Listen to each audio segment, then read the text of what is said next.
At this point, let's look in more detail at the kind of activity you might observe that could be indicators of a terrorist plan. What kind of things do they do? The first step for a terrorist organization to become viable is to increase its size. They do this by holding rallies, posting recruitment flyers, guiding visitors to their websites, and so on. Be on the lookout for suspicious documents that you find on your site, but keep in mind that freedom of speech and expression is guaranteed by the Constitution. Fundraising is obviously very important in the terrorist realm. They need money, just like every other criminal entity does. They use the internet quite a bit for fundraising, as well as obtaining funds from governments that are sympathetic to their cause.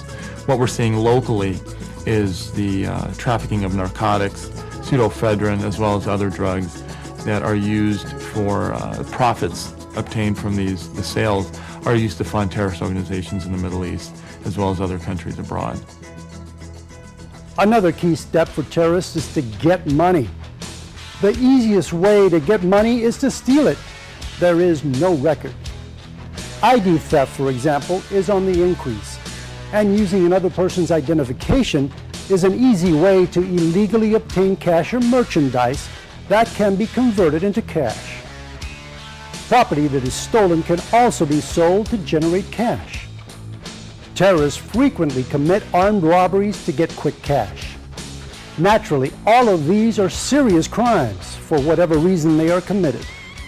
If your site handles financial transactions in any way, keep in mind the purposes to which the money can be put.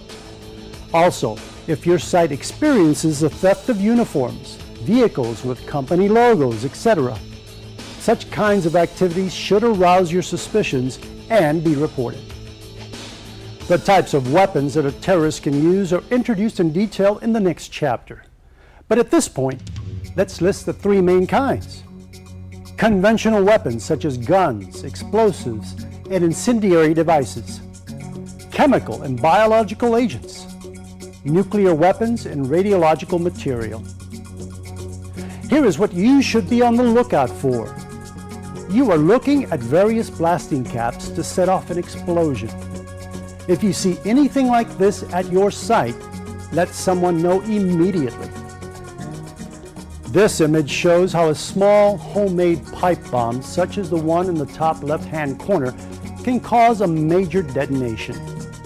Pipe bombs come in different sizes, but all can easily be carried on a person. Here you can see the components of a homemade bomb in a backpack. All the components are legal and easily attainable. The devastation caused by mass destruction weapons such as explosives can be enormous, as several incidents both in the United States and other countries have shown. Chemical agents are highly toxic, but are used less often because their effect is hard to limit. The best way of preventing their use is to stop theft of chemicals from your site. The potential users have to get into your site to steal this material, and that's where your important position comes into play. Biological agents cause illness and death. Anthrax is probably the best known of these, but any kind of easily infectious disease-causing agent can also spread terror. In addition, the terrorist needs a way to deliver the poisonous substance in the place they want to attack.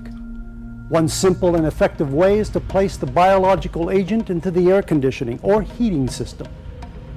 Nuclear weapons are extremely hard to come by.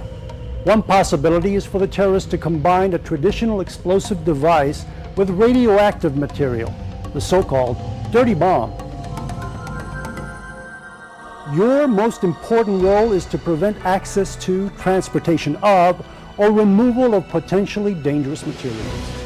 Once they have chosen a weapon type, the terrorist wants to choose a date of attack. Previously, we have mentioned dates important to our country, such as Independence Day. We should also be aware of other symbolic dates, such as those related to a given religion or dates that correspond to large groups of people being assembled in one area, such as Super Bowl Sunday. Being aware of dates important to different groups and being extra vigilant in the period leading up to such days is crucial. At this point, the terrorist needs to check out the site to assess weaknesses, human and physical, and to conduct dry runs. What should you pay attention to in order to stop them? The idea is to become aware of actions that just don't fit the location and situation. For example, is someone coming closer to a sensitive area than he or she has any valid reason to be? Does she stay in one place for a much longer time than the view deserves? Have you had several such small incidents lately? All those add up to suspicions. In addition, if you find forgotten cameras or equipment in places where there's nothing of tourist interest to photograph, maps, drawings, and cryptic notes would also be something you should report. Finally, anyone asking you questions related to security, such as inquiring about the patrol times of a guard at a power plant, the number of people at the facility, the air conditioning systems, or locations of emergency exits should be documented and reported. Trying to move a weapon to the target is a terrorist's next challenge. Be on the lookout for nervous behavior or odd clothing for the environment, such as being heavily dressed in the 100-degree heat of summer. Should the weapon be brought in a vehicle, pay attention to large containers and vehicles that appear to be overloaded. Similarly, drivers or operators of any kind of vehicle, including private planes and boats, who do not have current valid operator's licenses should be noted and reported. Also be aware of parked or disabled vehicles in unusual places. Unless this is a suicide operation, the terrorist now needs to escape. The same indicators that made you suspicious of people arriving should cause you to think twice at the time they are trying to leave. They may have less to carry, but they may be more nervous and have a greater sense of urgency. However, if it is a suicide operation, the terrorist does not wish to escape. In the past, we thought we could describe fairly accurately the characteristics of a potential suicide bomber, but this is no longer the case. There is no real profile. Suicide bombs can be delivered by multiple means, such as vehicle bombs, boat bombs, airplanes used as weapons as we saw on September 11th, and a person with an explosive strapped to his or her body.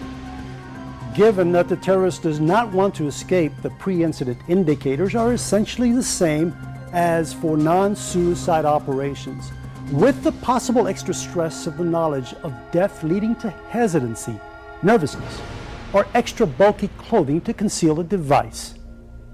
All in all, the primary skill for you to develop is a sense for what doesn't fit in. Take a look at the scenario that follows, in which a police officer who makes a routine traffic stop decides that something doesn't seem right. These terrorist groups or extremist groups may attempt to obtain access to secure areas or secure environments to conduct their next operation. One of the ways they're going to do that is by wearing uniforms, wearing badges, or carrying credentials that allow them to infiltrate these secure areas and gain access to areas they normally wouldn't have access to, so they can blend in with their environment. These are things that we need to look for when we're out in the field. Uniforms, badges, contraband, anything that would allow them to gain access into areas they normally wouldn't have access to. That next vehicle stop, where a person or group is in possession of these items may be stolen, they may be lawfully obtained, but that may be the next stop to taking that piece out of the puzzle to the next terrorist act. So keep your eyes and ears open, report any suspicious activity to your TLO officer.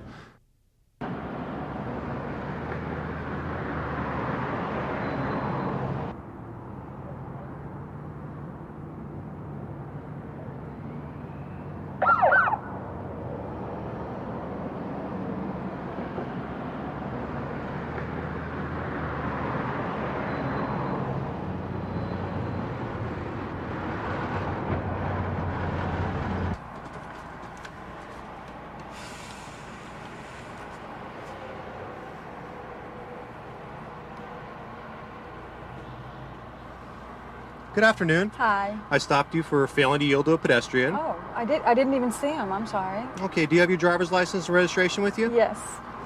Can I see those, please? License. Is this your correct address on your license, ma'am? Yes.